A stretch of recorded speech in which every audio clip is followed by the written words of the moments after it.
ગુજરાત છું. મારી સ્થાપનાને 56 વર્ષ થયા, પણ મારો ભૂતકાળ પ્રાચીન અને ભવ્ય છે. પહેલા હું અપરાંત, પછી આનર્દ, લાટ અને છેલ્લે ગુર્જરના નામે ઓળખાતું, અને આજે મને સૌ ગુજરાત કહે છે. આ અવસરે હું આપને મારી યશગાથા સંભળાવું છું. હું એ ધન્યધરા છું જ્યાં સાક્ષાત શ્રી કૃષ્ણએ દેહ ત્યાગ કરવાનું પસંદ કર્યું. મને પ્રથમ જ્યોતિર્લિંગ સોમનાથ, શક્તિપીઠ અંબા, બહુચરા અને મહાકાળીના આશીર્વાદ છે.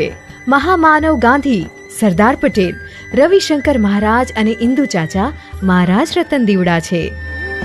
મારા કચ્છનું ધોળાવીરા અને એ લોથલ, જે સિંધુ સભ્ય સંસ્કૃતિના આયોજનબદ્ધ નગર છે.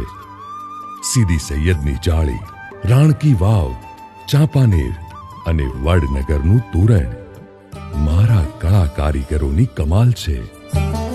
મારી છાતીએ મૈયા નર્મદા, સરસ્વતી, તાપી અને મહી જેવી નદીઓ વહે છે. સૌથી લાંબા દરિયા કિનારાનું સૌભાગ્ય પણ મને જ મળ્યું છે.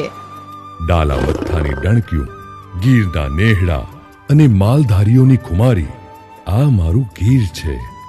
દુનિયાને દાઢે વળગેલી કેસર કેરી મારી જ દેણ છે. વાદળથી વાત્યું કરતો અને હિમાલયથી વધુ પુખ્ત ગઢ ગિરનાર મારી ઐતિહાસિકતાનું પ્રતીક છે.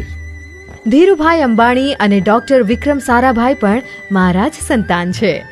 તો કવિ નર્મદ, ગોવર્ધન રામ ત્રિપાઠી, ઉમાશંકર જોશી, મુનશી અને મેઘાણી પણ મારી મોંઘેરી જાણસ છે.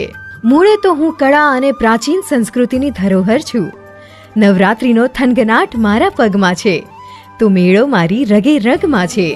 વિકાસમાંય હું અવ્વલ છું. સદાય ધમધમતું અમદાવાદ, ડાયમંડ સિટી સુરત, સંસ્કાર નગરી વડોદરા અને રંગીલું રાજકોટ મારા હાથ પગ છે. કંઈ એમ જ ઉમાશંકરે નહીં કહ્યું હોય, ભારતની ભૂમિમાં ઝાઝેરી ગુજરાત, ગુજરાત મોરી મોરી રે, મળતા મળી ગઈ મોંઘેરી ગુજરાત, ગુજરાત મોરી મોરી રે. હું છું જય જય ગરવી ગુજરાત.